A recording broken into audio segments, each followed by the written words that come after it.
inside, 30, 20, 15. They will not catch him today.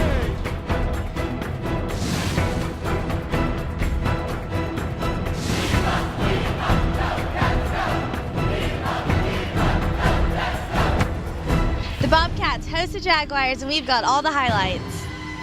Plus, there are just a few Director of Football Operations that are females. We have one at Texas State, and we'll introduce you to her. For the 2013 football season, the Strutters have changed up the game day experience, and we'll show you. All that and more is coming up inside Bobcat Football starts right now. It was homecoming 2013 at Bobcat Stadium this past Saturday. Close to 20,000 fans on hand, an ESPN audience, a contingent of former players, and the Bobcats prevailed in dramatic fashion 33-31 over South Alabama. Coach Fran now joins us at midfield at Bobcat Stadium, and Coach, we'll get out the scalpel in a moment to dissect this game, but win number 5 wasn't your run-of-the-mill victory. No, it certainly wasn't. It was a hard-fought nail-biter down to the last play of the game, and we anticipated this. In order for us to win this, it would be a close, hard-fought game. I told the team at pregame meal this will go down to the last drive or the last play, and unfortunately I was prophetic, but it worked out for us. I know all the games are important, but coming into the game against South Alabama, where it's the final game of a 3-game homestand, it's the difference between going 5-3, 4-4, 2-2, 1-3, a South Alabama team that had been playing so well. Did the team put even more importance on that football game? They did. I don't know if it registered so much from a third home game standpoint as much as they watched the film and they knew South Alabama had a good football team, and they knew they would have to play well in order to win the game. 2 weeks ago against Georgia State, 300 yards rushing is what was necessary to complete the mission to win the game against the Panthers. This past Saturday, Tyler Jones, 2 touchdown passes in the first 17 minutes of the game. It looked like the game plan going in was to be a little bit more mix of run and pass. It was. We felt like we would have to be in order to move the ball consistently against their defense. Their front 7 were very good. Most of them were seniors that had played a lot of football, and we felt like if we were going to score enough points to win this game, we were going to have to do more things than what we had to do against Georgia State. Ross Matheny was scary on video, the South Alabama quarterback. Seeing him in person was even more frightening. All that being said, the defense held South Alabama to 3 first-half points. We had a good first half. We had a bad fourth quarter, but we had a good first half. And Matheny is a senior quarterback and played like a senior quarterback. And we had talked about his command of the offense that they run and everything. And he made one bad throw, and Justin Awuji made him pay for it. Actually, a couple. We dropped one. But the one Justin got was huge. All right, Coach, you go into the locker room on top 14-3. We'll pause for a moment, take a look at the first half highlights. It's homecoming 2013 for the Texas State Bobcats as the program looks for its 500th win with the visiting South Alabama Jaguars in town for a crucial Sun Belt Conference game. On the Bobcats' first possession of the game, freshman quarterback Tyler Jones finds a wide-open Isaiah Battle who muscles through a few Jaguars for a 26-yard gain. Now, deep in Jaguar territory, Jones rolls out and leads the defense all the way to his left and then throws back to his right where he finds a wide-open Ryan Carden for an easy 10-yard touchdown. One more look at the plays. You see Carden start the play as a blocker on the left side before leaking free for the catch and the score, putting the Bobcats in front 7-0. South Alabama at offense and Jaguar running back Jay Jones is drilled by Mike Rakpo for no gain. USA quarterback Ross Matheny airs out a deep pass to Javarius Smith, but there to break it up is Xavier Daniels, his 7th pass breakup of the season. In the second quarter now, and the freshman quarterback Jones, faced with 3rd and 6 from the USA 36, keeps it himself on the read option as Jones bounces outside for 17 yards and a first down. 3 plays later, at another 3rd down for the Bobcats, Jones with a back shoulder throw to Brendan Smith, who makes a spectacular catch in the back of the end zone for the touchdown. One more look at the play. Jones against the blitz sees a 1-on-1 coverage and throws a perfect ball to Smith as the Cats take a 14-0 lead. The Bobcat rush defense shows off its prowess again as Chris Denham is corralled by DJ Injury for a loss of 4. Later on the same drive, the Jaguars faced with 4th and 1 from the Bobcat 22. USA lines up to go for it, but Ross Matheny mishandles the snap as the Bobcats force a turnover on downs. The Cats keep the Jags out of the end zone of the first half, and at halftime, Texas State leads South Alabama by a score of 14-3. Coming up next at Inside Bobcat Football, a special feature with Bobcat Football Director of Operations, Kelly Carastory.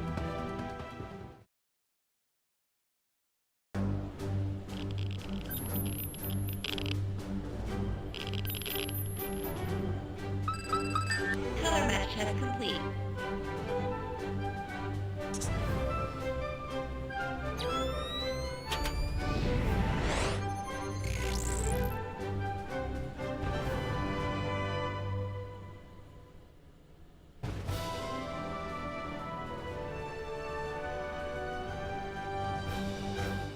Are you making it just any night? Or are you making it remember that night? Are you making it dinner after the game? Or are you making it a victory meal? Are you making it good enough?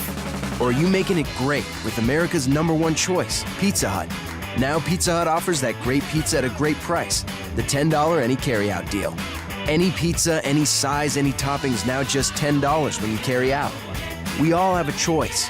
Get America's #1 pizza and make it great. How do you show your Bobcat pride? Now you can show it off and keep your money here at Texas State, because whenever you buy at the University Bookstore at Texas State, that money stays here on campus. Apparel, books, gifts, and much more. Online or in the heart of Bobcat country, find it, get it, and keep it on campus. University Bookstore at Texas State, your bookstore.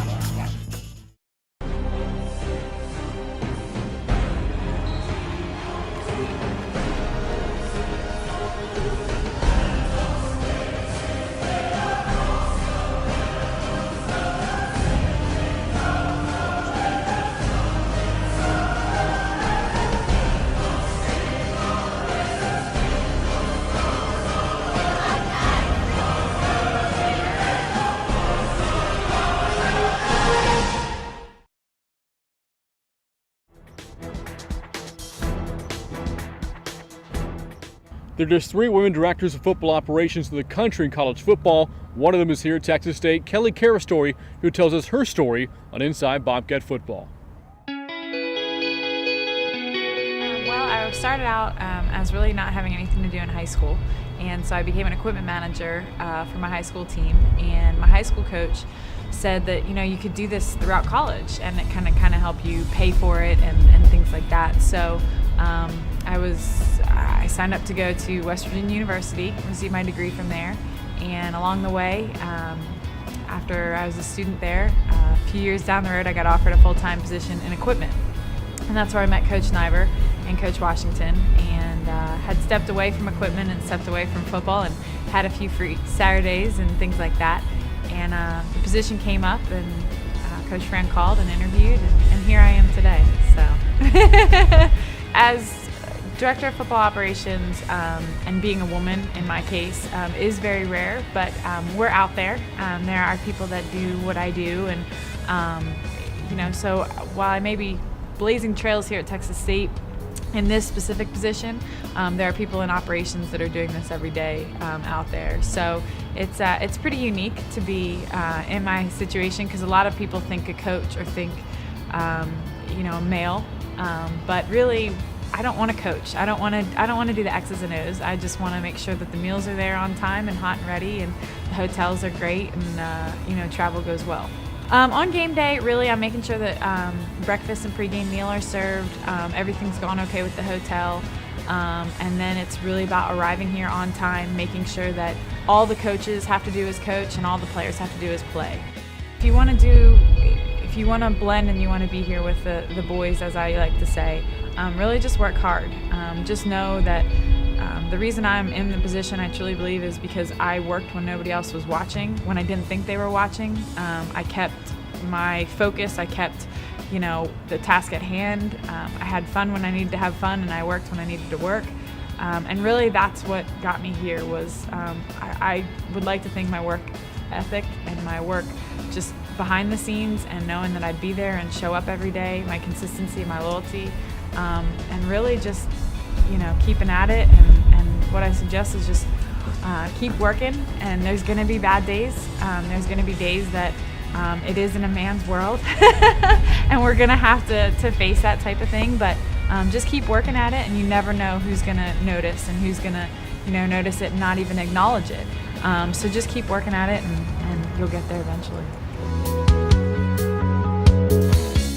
Up next at Inside Bobcat Football, the second half highlights featuring a fourth quarter you have to see to believe.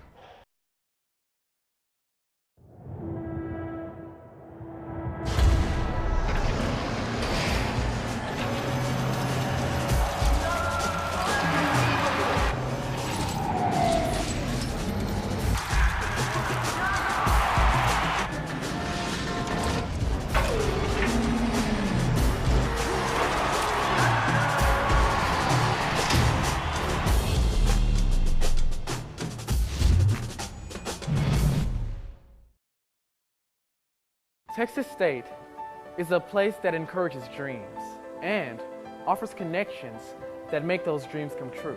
A place that engages minds and hearts. A place that puts my passion to work in ways to strengthen my community. What I learned at Texas State helps me reach beyond the campus and make a difference in the real world.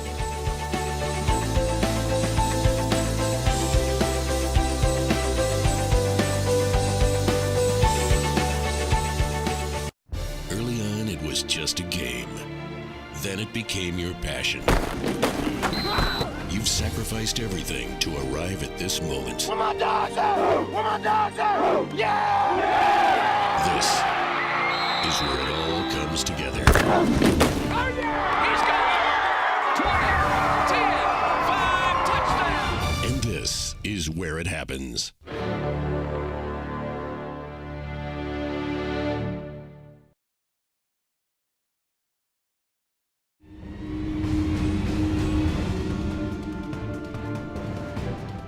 The Bobcats up 14-3 to start the second half. South Alabama's Ross Matheny is nearly picked off by Aaron Matthews early in the third quarter. Next Bobcat possession, and on 3rd and 1, Texas State's leading rusher Robert Lowe runs to the outside behind the blocking of Tim Gay for 11 yards and a first down. Later in the third, the score now 14-10 Texas State. Freshman quarterback Tyler Jones gashes the Jaguars for 11 yards on 3rd and 3. 3 plays later, and again on 3rd down, the Bobcats pick up the first as Chris Nuttall takes a swing pass for 12 yards. That conversion helped set up a 35-yard field goal for Jason Dan, who would play a very important role in this game as he gives the Cats a 17-10 lead.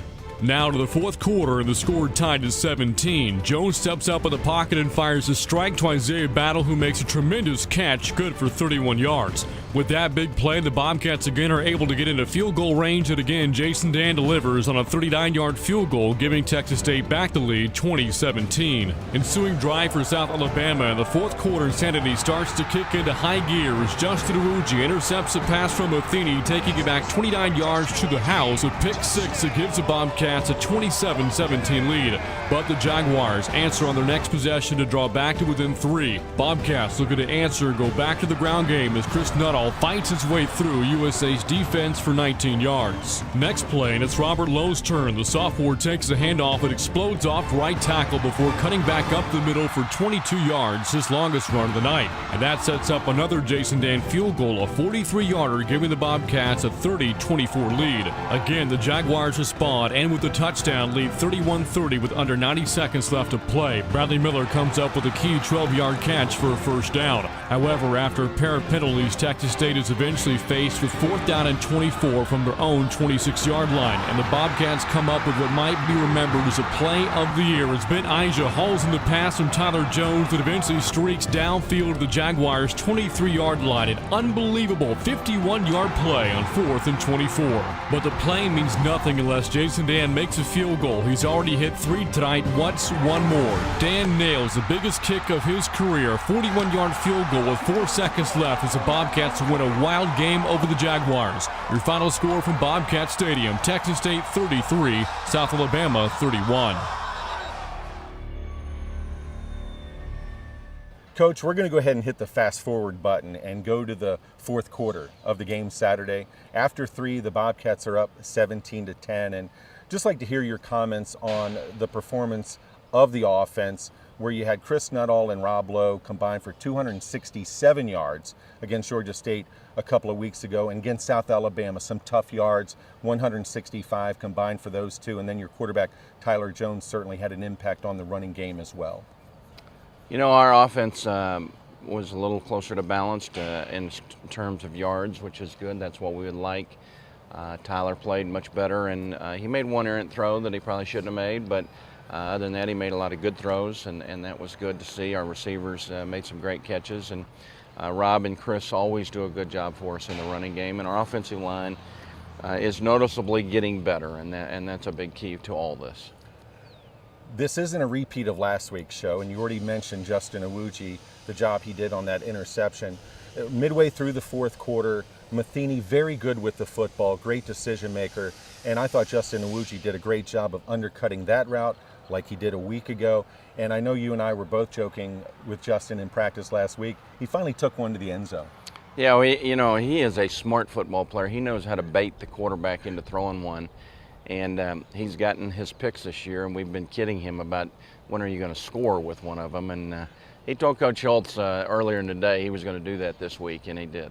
All right, Coach, the Bobcats find themselves down 31-30 late in the game. You start at your own 20 with $1:29 to go. And, as you look at the history of Bobcat football, everybody remembers Session up the middle against Sam in 05, the Ninja on an option pitch at Sam in 08. I think a lot of Bobcat fans, 20 years from now, when you say Jones to Ija 2013, they'll know exactly what you mean. Well, it's kind of the 2013 vision of the play, I guess you would say. And, our players were great. They had a lot of spirit and believed they were going to find a way to do it, even on 4th and 24. We started that drive with about 1:30, and the first thing I said to them was, guys, we do this every Sunday, and I said, usually I give you less time and fewer timeouts. You got plenty of time. And I think that statement helped them focus and know that they could do the job, because they do well with it when they had that opportunity. So we made the play. Going to 4th and 24 wouldn't have been the formula, though. The work wasn't done, though. After the play, of course, you still have to make the field goal. Jason Dan was huge with a capital H on Saturday. Jason was 4 for 4 on field goals, and all of these extra points and PATs. We've come a long way in that aspect of the game from the first of the year, and Jason's, I think, 7 for 7 now, and been very consistent, and he'll always remember that kick, and we'll always remember him for that kick. All right, Coach, congratulations again. Huge win. Any win's big.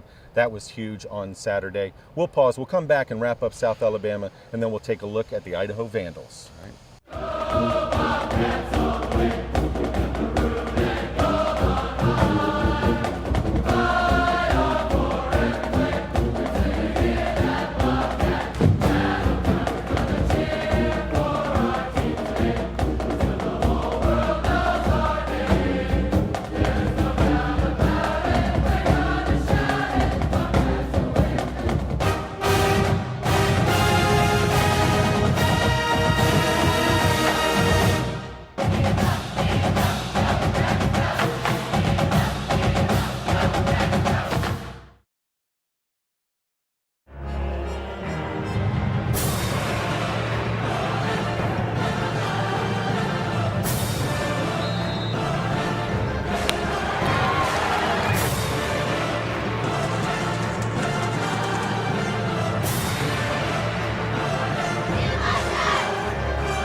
Tim Gay breaks a tackle down the sideline across midfield.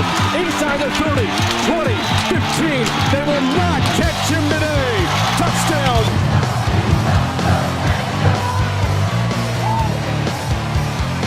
Catch Inside Bobcat Football with Dennis Francione, Tuesday on the Time Warner Cable Sports Channel, and in Houston, Thursdays on the Comcast Sports Network.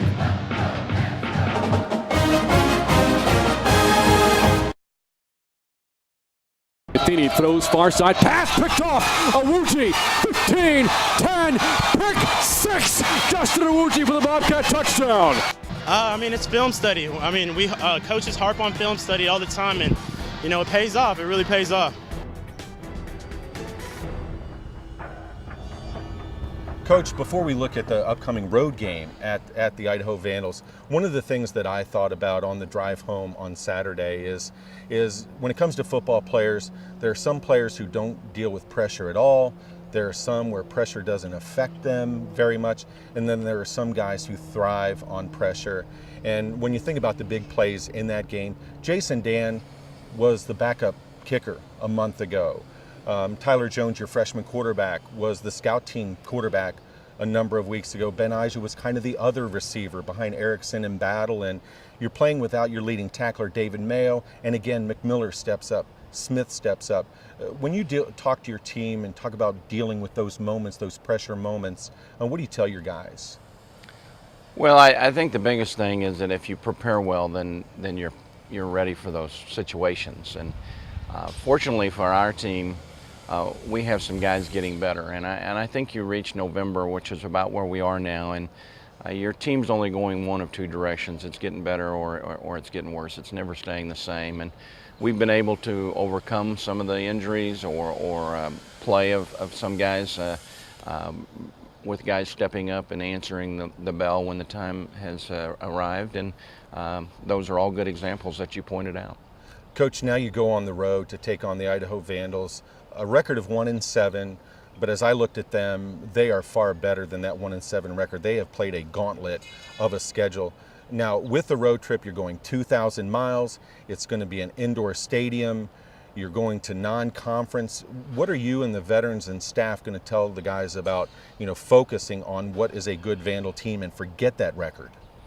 Well, I think you're exactly right. Their record is a little misleading because they've played a lot of good football teams. Ole Miss Saturday night and things like that. So all we can do is focus on what we can control, and that's our week of preparation and getting ready to play Saturday afternoon. And the rest of the things that go into that you mentioned, we deal with, but they don't affect our performance. It's not going to snow or rain during the game. We know that Saturday night. So we just have to get ready to play, and we have to get our game plan in order and everybody on the same page. Great segue, Coach. You talk about the game plan, and as I look at Idaho, it looks like they play far better at home than they do on the road. They've beaten Temple there in Moscow, gave Northern Illinois all they wanted there at the Kibbe Dome. Give us a little bit of the game plan.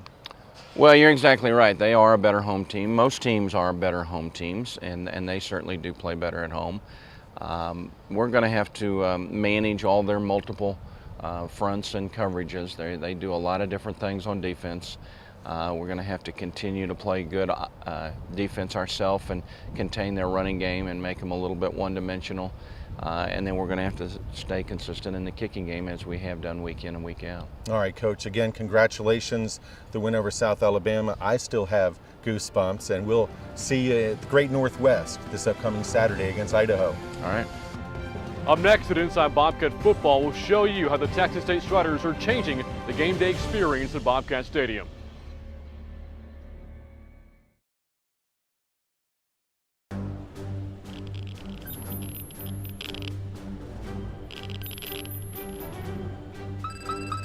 Color match test complete.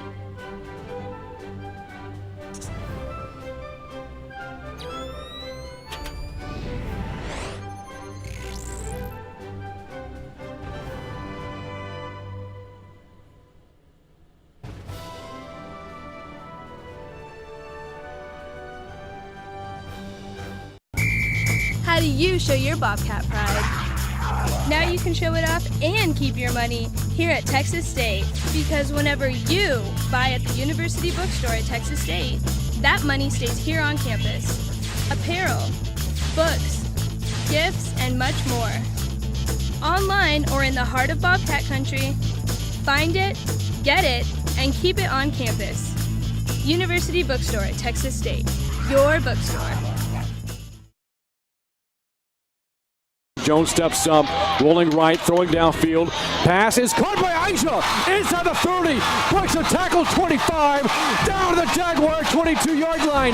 What a play by Ben Aisha. Call the fade, you know what I mean? Just everybody run down the field and hope something good happens. I saw Tyler rolling out. I wanted to get past my corner to make sure I got the first down at least.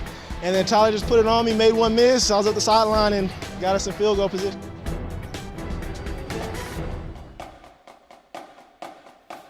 The game day experience here at Bobcat Stadium continues to expand, this year including a new addition, the Pom Squad from the Texas State Strutters. Now, Bobcat fans, let's get ready for kickoff. To start us off, please welcome to the field your Texas State cheerleaders and the new Strutters Pom Squad.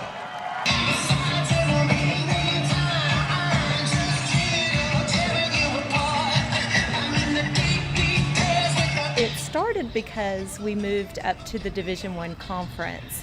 And I go to a lot of University of Texas football games and have noticed the Pom Squad at University of Texas and thought that would be something really nice to add to the atmosphere at our football games.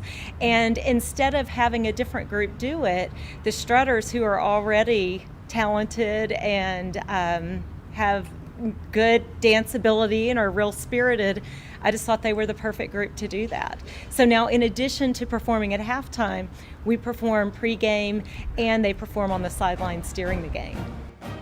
I think most Strutters and Strutter alums just want more exposure.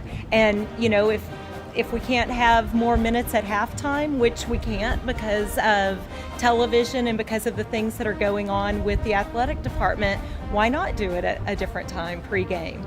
I don't know. I think people are really enjoying their performances. The vision that I had was that I took it where Susan Angel left it and that we went up.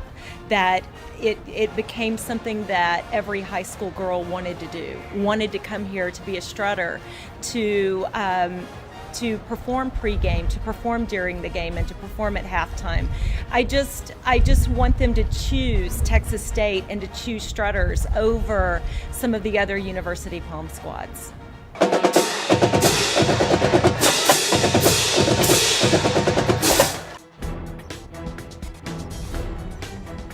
Brant Freeman, my broadcast partner from the Texas State Bobcat Radio Network, now joins me, and you were an excited play-by-play announcer on Saturday night, Brant, and the Bobcats showed why you play until the final whistle, why you never leave a game early. That's true. The fourth quarter was insanity. That's the best word to describe it.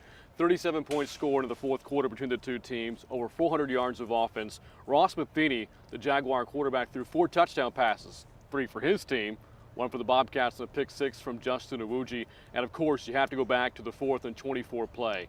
The Bobcats' win probability percent was less than 2 before that play. When the Bobcats were able to get the ball to Ben Aisha for the 51-yard gain, that spiked up to 65% to win the football game. And Jason Dan nails. It's crazy. The Bobcats, the first 4 games of the season, 0 field goals. In the fourth quarter alone, Jason Dan hit 3. Just an incredible football game, one we'll remember for a long time. But if the Bobcats don't get a win this Saturday at Idaho, it will not mean as much. Exactly right. And when you look at Idaho, sure, you see the record of 1-7. But the first thing you need to do is start with their schedule. They have faced a tough one. They've taken on the likes of Wyoming, Northern Illinois, Ole Miss, Fresno State, Arkansas State. After the Bobcats, they have Florida State later in November. A tough schedule for Paul Petrino in his first year. But certainly the Vandals have some weapons. So the Bobcats better be ready for a Vandal team that we're going to see a lot of in the future. We will. The Vandals will be in the Sun Belt Conference next season. The additions will also feature New Mexico State, Georgia Southern, and Appalachia State. Only one departure next year, Western Kentucky. This will be a conference game next season. The Bobcats, of course, saw the Vandals last year, beat them 38-7. hoping for a similar result this Saturday at the Kibbie Dome in Idaho. That'll do it for this week's show of Inside Bobcat Football. I'm Brant Freeman reminding you to unleash that battle cry. We'll see you next time.